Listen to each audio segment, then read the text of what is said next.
oyi, bizga ovqat bering.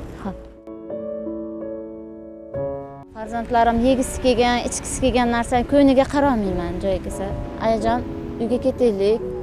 Bo'ldi, charchadim degan gaplar eshitsa. Endi ozgina kechiksam ham bolalarim iloji boricha xursand qilishga harakat qilaman.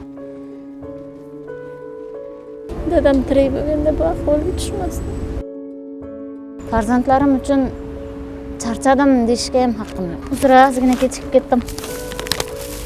Mana, yoqimishda aka. Xo'p, rahmat. Ismim Nafisa, viloyatdanman. Hozircha shunaqa, hozir xo'jayinim mazalari yo'qligi uchun 4 oydan oshib qoldi, 4 oy 5 oy bo'lib qoldi. Chunki yengilroq, masalan, qulayroq o'zim uchun. Chunki bolalarim bilan boshqa joyda ishlar olmaydi. Masalan, yosh bola qarab turadigan odam yo'qligi uchun hech qayerda olmaydi ishchilar. Shuning uchun hozir eng qulay shu ishda.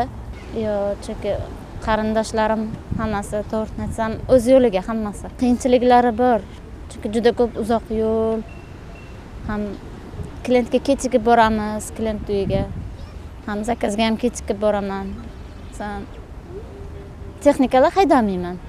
Bolalarim bilan haydashgan, o'shaning uchun o'zimga qulay piyodada. Yandeksda 3,5-4 kilometr, pashti 5 kilometrgacha. Bolalarim bilan hazillashib, o'ynab, kulib, o'ynagisi kelsa o'ynatib, ko'chada.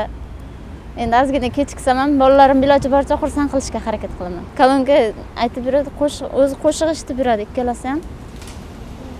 O'zini yoqtirgan qo'shiqlarini aytib, uchalamiz ham ko'chada baqirib, o'ynab, kulib yuramiz. Fevrallarda oxirlaridan boshladim. Sovuqlarda chiqdim. Endi bolalarimni ayash uchun kunda issiq bo'lgan paytda ozgina chiqdim 2-3 soatlikka. Endi ishlash kerak, ayol kishi bo'lsa ham masalan uyda o'tirish imkonsizda. Endi kvartirada yashayotgan aynan ayollar uchun afsuslanadigan narsam juda ko'p. Masalan, qiynalgan paytim, uysizlikda, joysizlikda, joy kelsa ijara pulini bera olmay qolamiz. Farzandlarim yegisi kelgan, ichgisi kelgan narsani ko'ngliga qaramayman joyi kelsa. O'sha paytlarda ozgina qiynalaman. Imkonim bo'lganda o'zim internet sohasiga qiziqaman, target kursiga, ham o'zim marketda savdo qilishga qiziqaman. Ozgina boshlab qo'ydim-u, eplab keta olmayapman. Atrofdagilarga rahmat aytadi. Ayol kishi bo'lib turib, farzandlaringizni o'zingiz shunchalik olib yurganingiz uchun rahmat deb juda ko'plar rahmat aytadi. Katta bo'lsang nima bo'lasan desam, yurak doktori bo'laman dedi. Hammaga shu savolni beradi, shu javobni beradi. Men hozir kvartirada turgan joyimda ham mahallaga chiqdim, temir daftarga yozilmoqchi edim. Propiskaga qo'ydirishmadi, bremenkaga yordam berishmadi. Yordam puli ajratishmadimi? Yo'q, hech kim masalan kvartirada yashaganim uchun mahalla raislari ham yordam berishmadi.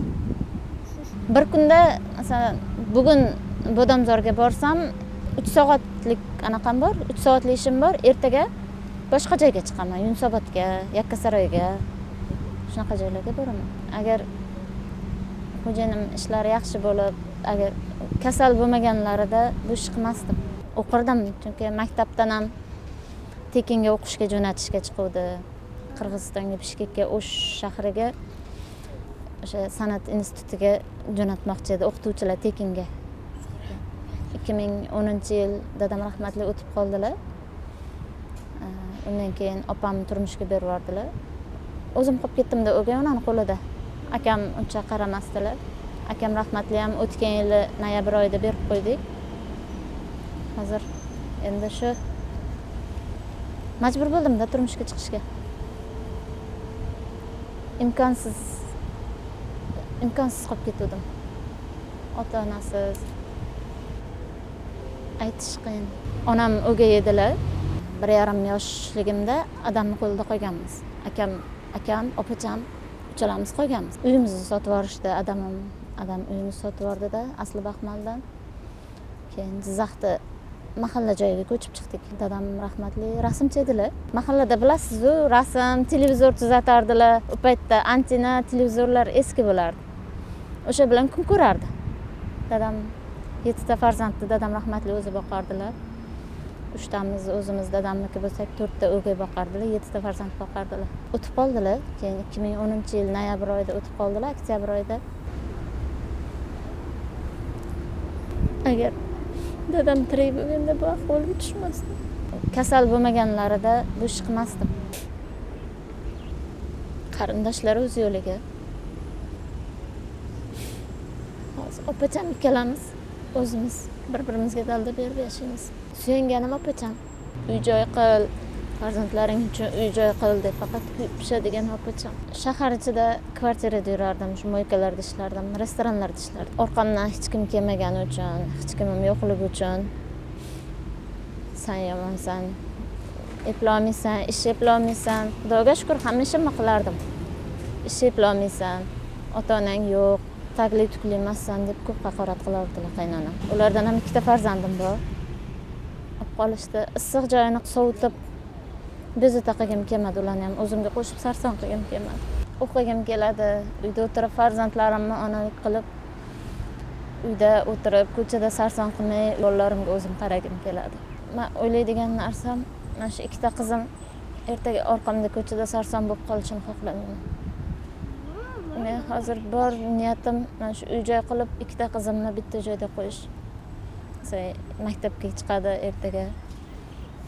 Maktabga chiqqanda ham har joyda ko'chib yurib, anaqa qilsak, maktabda ham sarson bo'lib qoladi. Bog'chaga berish uchun ham propiska kerak.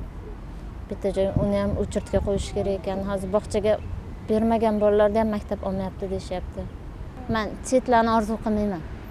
Umuman sayohat unaqa narsalar yoqtirmayman. 2ta qizim uchun uy-joy qilib olsam, o'sha men uchun sayohat. Hamma narsani o'zim yo'l yo'rig'ini tushunib, men ham davlat ishida ishlash xohlayman. Farzandlarimni erta turib, bog'chaga jo'natib, maktabga olib borib, chiroyli kiyintirib olib yurish xohlayman. Mana shu holiga bolalarimga to'g'risi jonim achiydi. Ayajon, uyga ketaylik. Bo'ldi, charchadim degan gaplar eshitsam. Ikkalasi ham shu esni tanib qo'ygan. Aytadi, "Ayajon, uyga ketaylik. Charchadim" deydi. Chizani motor shu. Tasavvur qila olmaysiz. O'zim ham tasavvur qila olmayman. Har safar har kuni ko'chaga chiqamiz, masalan, уже 1 soat, uzoq 2 soat. Ayajon, ketdik, uyga charchadim deydi. Juda ko'p insonlarni bizni bu ahvolga tushishimizga sababchisi bor. Onam o'gay bo'lgani uchun dadam qulog'imiz tinchsin deb bizni hali qarindoshimiznikiga, hali u yoqqa, hali bu yoqqa jo'natib borardi. Turtilib katta bo'ldik o'z yo'limizda.